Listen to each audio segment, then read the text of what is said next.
राधे राधे महाराज जी, आपका स्वागत है। आप यहाँ पे आए, हमारा सौभाग्य है जो आप पधारे। महाराज जी से मान लिया आप कथा करते हैं, व्यास जी हैं, या कहीं कहीं बड़े बड़े अनुष्ठान पे कराते हैं, आप कथा से पहले भी अनुष्ठान ही करा के आए हैं।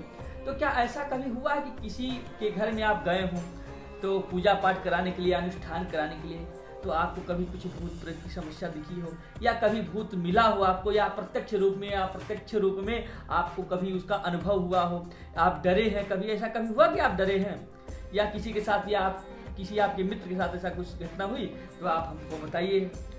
डरने का तो ऐसा अनुभव नहीं है हमारा जी, क्योंकि आप भी साधक हैं, हनुमान जी के साधक हैं। हाँ बिल्कुल, हनुमान जी की साधना करता हूँ जी, और डर तो ऐसा नहीं लगा कभी, पर अनुभव दो एक ऐसे हुए हैं। जी जी, एक बार गुरु जी की आज्ञा से एक सज्जन के घर पर एक अनुष्ठान चल रहा जी था, जी, गुरु जी की आज्ञा से। अच्छा, तो वहाँ हुआ कि करने लगे, एक दिन 2 दिन किया। हाँ पहले से हमको जानकारी नहीं थी। हाँ, उन सज्जन के घर पर बहुत सारी समस्याएं थी, अच्छा, बाधाएं थी, हाँ तो हमेशा परेशान रहता था। इस कारण वो अनुष्ठान हो रहा था, हाँ हाँ, पर मूल में वहाँ प्रेत बाधा थी अरे, और भयंकर प्रेत बाधा थी। हाँ, जब हम 2 दिन तक तो कोई समस्या ऐसी नहीं हुई, हाँ, तीसरे दिन जैसे ही पाठ करने बैठे तो ऐसा लगे कोई कह रहा है मत करो, अच्छा, ऐसा अनुभव हो। प्रत्यक्ष तो कोई यद्यपि प्रकट नहीं हुआ। हाँ, क्योंकि वेदी वगैरह लगी रहती है, हाँ, सब लगी थी चौकी वगैरह लगी रहती जी। और हमारे वैष्णवों के 5 संस्कार होते हैं, है। जी, ताप, तिलक इत्यादि।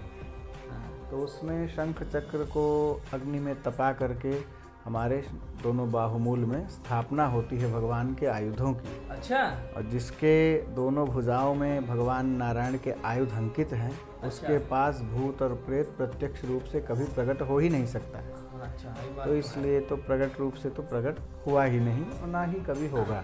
हम्म, पर रात्रि के समय स्वप्न में वो आया, यद्यपि स्वप्न में ही वो आ सकता है, स्वप्न में आया तो पैर को पकड़ा अच्छा, और खींचने का प्रयत्न किया जितना उससे बन सका।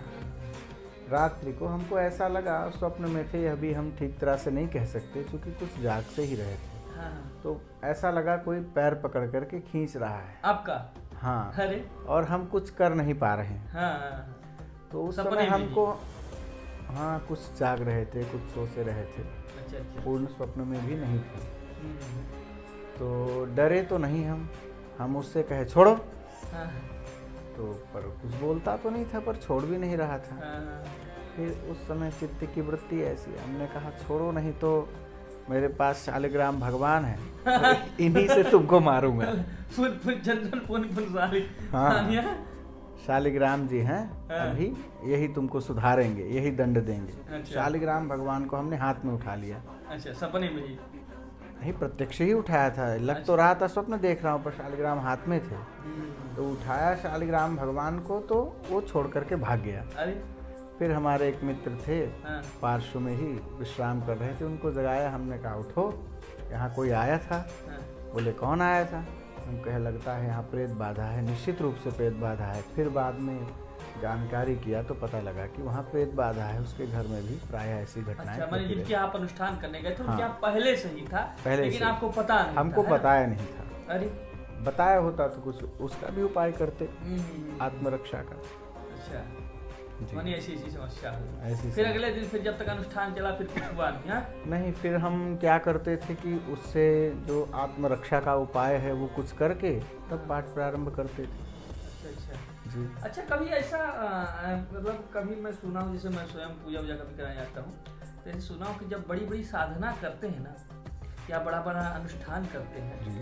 तो कुछ ऐसी निगेटिविटी, ऐसी कुछ शक्तियाँ होती हैं, दूसरी शक्तियाँ जो व्यक्ति को आराधना नहीं करने देती है, बिल्कुल होती है ना? तो अच्छा, उनसे बचने के लिए कोई उपाय है जिसमें मतलब स्वयं के ऊपर एक कवच हो जाए कि मैं कोई छू न सके, कितनी बड़ी से बड़ी शक्ति आ जाए, कुछ छू भी नहीं सके, मतलब कुछ भी ना हो। वो तो हमारी साधना ही हमारी शक्ति है। अच्छा, दृढ़ इच्छा शक्ति और साधना।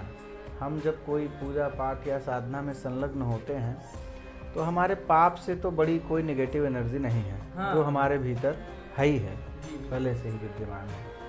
तो वो जो पाप रूपी नेगेटिव एनर्जी है वो पुण्य की ओर बढ़ने नहीं देती है। अच्छा। पाप नहीं चाहता है कि व्यक्ति पुण्य करे, हम्म। वो उसको रोकता रहता है। तो जब आप सतत लगे रहेंगे, रोकने पर भी लगे रहेंगे, साधना को छोड़ेंगे नहीं, मन लग रहा है कि नहीं लग रहा है, पर साधना को छोड़ना नहीं है। अच्छा। निरंतर साधना करते रहेंगे तो एक समय ऐसा आएगा कि वो जो नेगेटिव एनर्जी है वो अपने आप वीक हो जाएगी और पॉजिटिव एनर्जी आपके भीतर बढ़ जाएगी। क्या बात है। तो फिर ऐसी समस्याएं नहीं होंगी।